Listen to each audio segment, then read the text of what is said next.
Pilihan Raya Negeri Sarawak, di mana kita telah buat analisa tentang sokongan daripada pengundi bukan Cina di Sarawak yang membolehkan kita menang dalam Pilihan Raya Negeri Sarawak. Di mana adalah jelas tanpa sokongan sekurang-kurangnya 25% daripada pengundi bukan Cina, kita tak mungkin menang. Dan oleh sebab itu percubaan daripada BAN dan khususnya UMNO untuk cuba menjadikan keputusan Pilihan Raya Negeri Sarawak sebagai satu isu perkauman adalah satu apa yang kita cakap desperate attempt, adalah satu usaha kelang kabut lah, cuba menafikan sebab sebenarnya mereka kalah di Sarawak. Saya rasa ada 3 sebab utama. Yang pertama, rakyat Sarawak nak perubahan. Selepas lama diperintah oleh Taib Mahmud, mereka mau perubahan. Tak mau Taib Mahmud jadi Ketua Menteri lagi. Yang kedua, mereka tak mau rasuah berterusan. Yang ketiga, mereka mau urus tadbir baik. So itu saya rasa senang saya. 3 perkara. Yang pertama, mereka mau perubahan, tak mau taib, mau demokrasi. Mereka mau perubahan. Itu yang penting. Perubahan, tak mau taib, mau demokrasi. Yang kedua, mereka tak mau rasuah lagi. Yang ketiga, mereka mau urus tadbir yang baik. Tak ada kaitan dengan perkauman.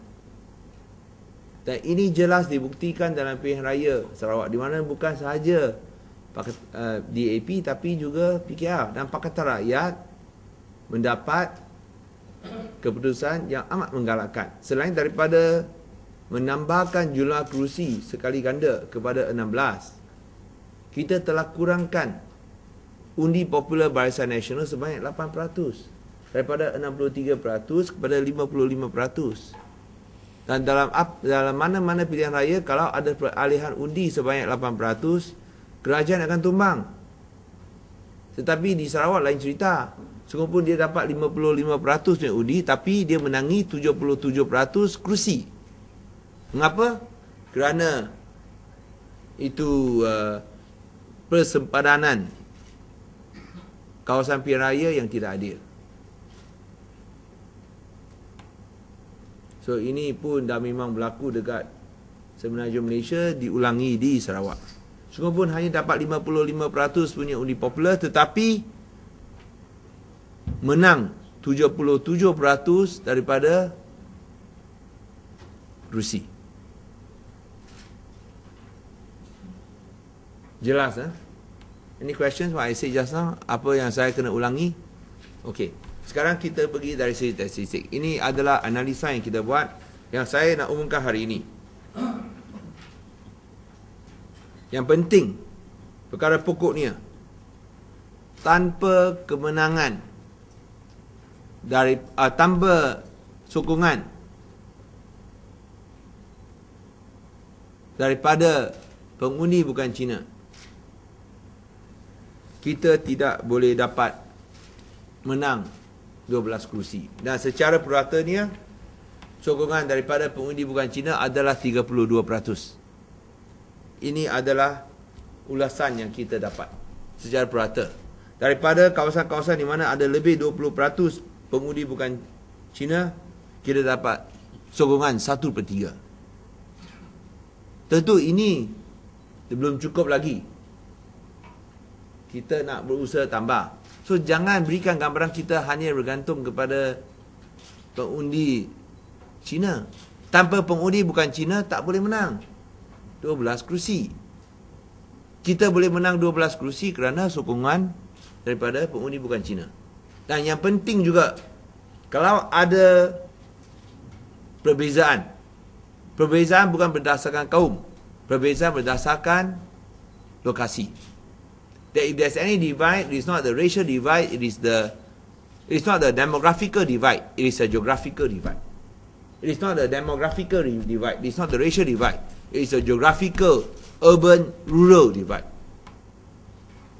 Let's be very frank. Urban votes, regardless of race, generally voted for opposition. Rural areas, regardless of race, generally stayed with Barisan.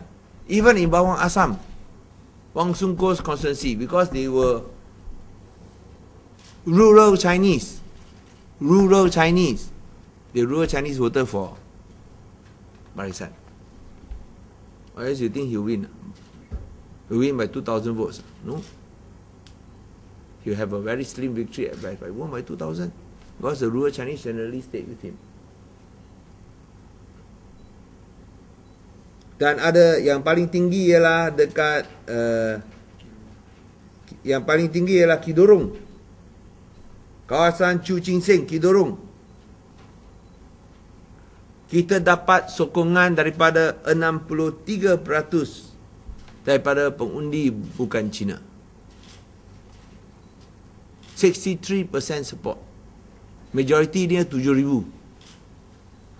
Tanpa sokongan daripada pengundi bukan Cina, tak mungkin dia punya majoriti boleh 7,000 undi.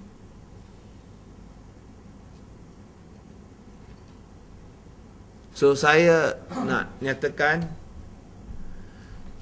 bahawa usaha utusan Malaysia untuk jalankan kempen Satu Melayu Satu Bumi adalah jahat sekali. Sampai sekarang kuncu-kuncu mereka dah demonstrasi di sana sini untuk sokong utusan Malaysia. Saya rasa ini bukan sahaja tidak ke-Malaysiaan,